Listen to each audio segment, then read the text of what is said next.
সকালবেলা আপনার রক্ষিতা তিথিকে নিয়ে একটা রুম লক করে ফেললেন কেন ভাইয়া? কি করতেছিলেন? বেয়াদ্দপ লম্পট কোথাকার।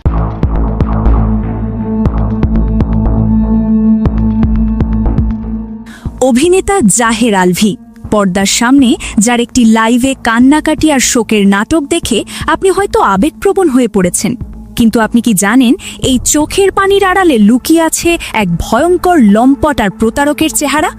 কেন তার স্ত্রী আত্মহত্যার মতো পথ বেছে নিলেন? আজ আমরা আপনাদের শোনাবো সেই সত্যি যা শুনলে আপনার গায়ের লোম খাড়া হয়ে যাবে। ঘটনাটি শুরু হয় দুই বউ বয়রা নাটকের শুটিং সেট থেকে।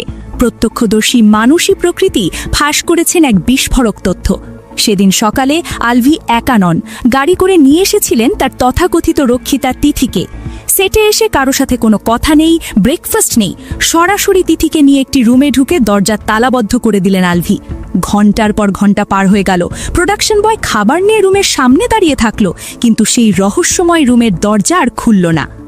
আলভি ভাই রুমে বসে কি খুব জরুরি স্ক্রিপ্ট পড়ছিলেন, নাকি কোনো গোপন মিটিং চলছিল? শুটিংয়ের ফাঁকে ফ্রেশ হওয়ার নাম করে বারবার রুম লক করে কি করতেন আপনারা? আজ সোশ্যাল মিডিয়ায় লাইভে এসে পাথর হয়ে যাওয়ার নাটক করছেন, চোখ টিপে টিপে পানি বের করার চেষ্টা করছেন, কিন্তু প্রকৃতি বলছেন আপনার এই অ্যাক্টিং একদমই হচ্ছে না। মানুষ এখন আপনার এই মুখোশ চিনে ফেলেছে।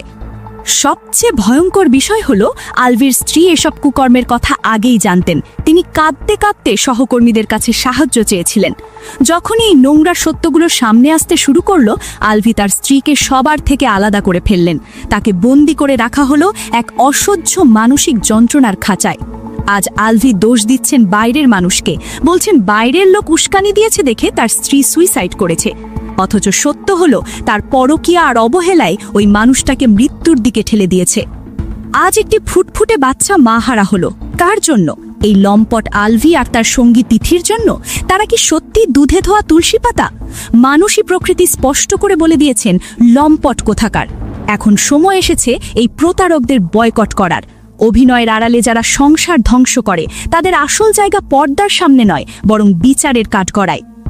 আপনি কি মনে করেন জাহের আলভির এই অভিনয় কি তার অপরাধ ঢাকতে পারবে? একজন মায়ের এই অকাল মৃত্যুর দায় কার? আপনার মতামত কমেন্টে জানান, আর এই ভিডিওটি একটি লাইক দিয়ে সত্যটি সবার মাঝে ছড়ানোর জন্য সহযোগিতা করুন, যেন আর কোনো বোনকে এভাবে অকালে প্রাণ দিতে না হয়। জাহেল আলভি এই শয়তান বেটাটার জন্য ভিডিও না করে পারলাম না। আসলে সব কথা তো স্ট্যাটাসে লেখা যায় না। সে অ্যাক্টিং করে ভিডিওতে কি বলতেছে, লাইভ করছে নাকি শুনছি, সে কি বলছে যে বাইরের লোক ট্রিগার করছে দেখে আমার সংসারে অশান্তি হয়েছে, আমার বউটা সুইসাইড করছে। ভালো করে ট্রিগার করতে পারলে আপনার ডিভোর্স হয়ে যেত, অ্যাটলিস্ট মহিলাটা বাঁচতো আর আপনার বাচ্চাটা মাহারা হতো না। কেন ভুলে গেছেন? আমার হাজবেন্ডের ডিরেকশনে দুই বউ বয়রা নাটকে যখন আপনি শুটিং সেটে আসলেন সকালবেলা, আপনার রক্ষিতা তিথিকে নিয়ে সকালবেলা একসাথে গাড়ি করে আসলেন, এসে কারোর সাথে হাই হ্যালো নেই, ব্রেকফাস্ট করা নেই, একটা রুম লক করে ফেললেন। রুম লক করে আপনার রুমের সামনে প্রোডাকশন বয় খাবার নিয়ে দাঁড়ায় থাকলো, আপনার রুম খুললেন না কেন ভাইয়া? কি করতেছিলেন? খুব ইম্পর্টেন্ট মিটিং হচ্ছিল তাই না? যেন রুম খোলা যায় নাই তাই না? এটা তো এটা, তার মধ্যে আবার সারাটা দিন আপনারা শুটিং এর ফাঁকে ফাঁকে ফ্রেশ হতে যাইতেন না রুম লক করে? অ্যাক্টিং করেন, অ্যাক্টিং হয় না আপনার ভাই, অ্যাক্টিং হয় না। সামনে স্ক্রিপ্ট নিয়ে বসছেন, আবার মাঝে মধ্যে মানে কান্না কান্না ভাব, চোখ টিপে টিপে পানি বের করতে চাচ্ছেন, আবার বলতেছেন পাথর হয়ে গেছি। অ্যাক্টিং হচ্ছে না, অ্যাক্টিং আপনার। এগুলো কথা আপনার শুধু এটা না, আরো অনেক কুকর্মের কথা আপনার বউকে যখন বলছিলাম, আপনার বউকে আপনি আর মিশতে নেই আমাদের সাথে। আর আমরা যেটা গিয়ে বলতে যাই না, আপনার বউ কাঁদতে কাঁদতে আমাদের বাসায় আসছিল। ভুলে গেছেন এগুলা? ভুলে গেছেন? এরকম অনেক কুকর্মের কথা অনেকেই জানে, আপনার অনেক কুকর্মের কথা অনেকেই জানে, কিন্তু এতদিন মুখ খোলে নাই, বলে নাই, কারণ ওরা চাইছে আপনার সংসারটা বাঁচুক, আপনার ডিভোর্স না হোক, কেউ সুইসাইড না করুক। কিন্তু এখন তো আর পানি হাতের ভিতরে নেই, তাই না ভাইয়া?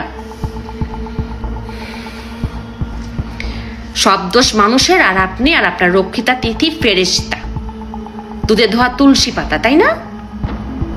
বেয়াদ্দপ লম্পট কোথাকার। এই আলভি 2015 সালে আমাকে খুব নোংরা মেসেজ দিছিল, খুব বাজে একটা প্রস্তাব দিছিল। আজকে আলভির বউ যে কাজটা করছে এইটা শোনার পর থেকে মানে আমার এতটা কষ্ট লাগছে, এতটা খারাপ লাগছে। চোখের সামনে বারবার না আপুর ভিডিওগুলো, আলভির ভিডিওগুলো, প্লাস হচ্ছে যে ছোট যে বাচ্চাটা তাদের, সেগুলোর কথা খুব মনে পড়তেছিল। আল্লাহ তাআলা ছাড়া পৃথিবীর কেউ বলতে পারবে না যে আসলে ইকরা আপু এই কাজটা কেন করছে। বাট যদি এটা আলভির কারণে করে থাকে তাহলে আমার মনে হয় না ভাই অস্বাভাবিক কিছু করছে। আপনারা যাকে জাহির আলভি নামে চিনেন তাকে আমি 2010 সাল থেকে চিনি। সে লালবাগে থাকতো, যাই হোক সে যেখানেই থাকতো না কেন, ও যে কি পরিমাণ লুচু এটা আমি 2011 সালে একবার এবং ফাইনালি 2015 সালে খুব ভালো মতন টের পাইছিলাম। সো ওই কারণে যদি ইকরাপুর আজকে এই দশা হয়ে থাকে তাহলে ইকরাপু মানে অস্বাভাবিক কোনো কিছু করে নাই ভাই, স্বাভাবিক ঘটনাই এটা ছিল। বিকজ তাকে এই কাজটা করতে আলভি বাধ্য করছে। আমি জাস্ট আমার নিজেকে যখন ইকরাপুর জায়গায় বসাই, যখন চিন্তা করি, তখন না আমার আসলে এই কাজটা করা ছাড়া আরো অন্য কিছু মাথায় আসে না। কেন জানেন? আমি যদি ডিভোর্স দিই তাহলে মানুষ বলবে ও আচ্ছা এত কিছু চলতেছে, তাহলে এত সুন্দর সুন্দর ছবি কেন দিছো? তখন আবার মানুষ মেয়েটাকে দোষারোপ করবে যে বাচ্চাটাকে রেখে চলে গেল বা সামথিং এরকম কোনো কিছু। মেয়েটা যদি তার হাজবেন্ডকে কিছু করতো উল্টাপাল্টা, তখন সবাই তাকেই দোষ দিত যে এত বড়টা কাজ করছে। এখন আর কোনো না ওয়ে ছিল না, একটা মেয়ে না অনেক সবকিছু সহ্য করতে পারে, বাট এই জিনিসগুলো কখনো সহ্য করতে পারে না। এই আলভি 2015 সালে আমাকে খুব নোংরা মেসেজ দিছিল, খুব বাজে একটা প্রস্তাব দিছিল। এই আলভি 2015 সালে আমাকে যে খারাপ প্রস্তাব দিছিল, মানে আমার আগের আইডিটা যদি ঠিকঠাক থাকতো তাহলে আপনাদেরকে মেসেজগুলো দেখাইতে পারতাম। আমার আগের আইডিটা নাই, ওর সাথে আমার খুব ভালো পরিচয় নাই, জাস্ট আমার একটা পরিচিত ছিল, তার নাম মানে নাম মাত্র একটা বড় ভাই ছিল আলভি, ওইভাবে তার সাথে আমার জাস্ট পরিচয়টা, হাই হ্যালো, এছাড়া কোনো কিছু না। সো আমার মতন অপরিচিত মানুষ, দূরের মানুষকে যদি সে এ ধরনের প্রস্তাব দিতে পারে, তো সে তো অভিনেতা, সে তো কত মানুষের সাথে চলে, কত মেয়ে মানুষের সাথে চলে। সো ওইখানে কি কি করছে এটা বলার আর কোনো কিছু নাই।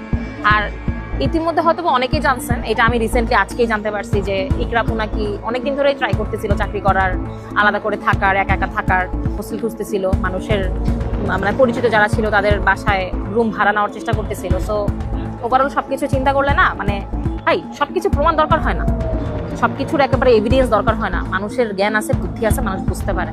আমি জাস্ট চাই আল্লাহ তাআলা যেন ন্যায় বিচার করে, দ্যাটস ইট।